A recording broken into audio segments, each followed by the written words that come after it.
most folks didn't think they would just let the Statue of Liberty turn green. But when the government announced the plan was to paint over her patina, people were ready to raise their own torches. So the Statue of Liberty is made of copper. When she was first built, she was a lovely light brown color. Architects had been using copper for thousands of years at this point, and the States had a copper penny for a century. So people had seen that patina, that green, form on copper. So people knew about it, but a lot of people thought about it the same way we would think about rust today. They thought that was something corrosive that would eat away at the metal and damage the structure. Now, patina is very similar to rust, but it is different. Patina forms when copper gains oxygen from the air and forms copper oxide, which sits as a very thin layer on the outside of her copper skin. As this copper oxide continues to react with other elements in the air, it forms a yellow, blue, green patina. So that patina is not eating away at the inside of the metal. It's actually sitting as like a second skin or a protective shield on top of it.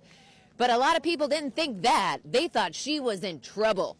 Now, there's not actually any photographic evidence showing her change because our statue predates color photography. But newspapers report her as fully consumed by patina at the turn of the 1900s when she was still a teenager. Yeah, so turns out patina happens a lot faster when there are a lot of elements in the air for that copper oxide to react to. Elements like water vapor, salt, pollution is a big one. So when they put a copper lady on an island next to the ocean in New York City, girl went green real fast.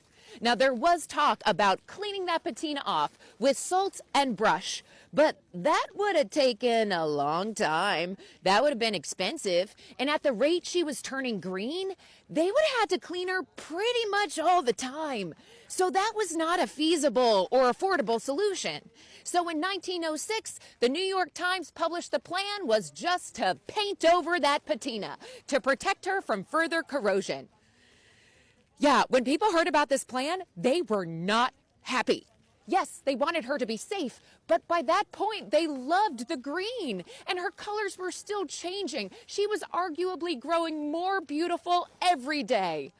Luckily, enough experts ruled in, and it was agreed by 1907 to clean up the inside, the iron support beams holding her together, but to allow her copper skin to age naturally, meaning Lady Liberty will not be getting a bath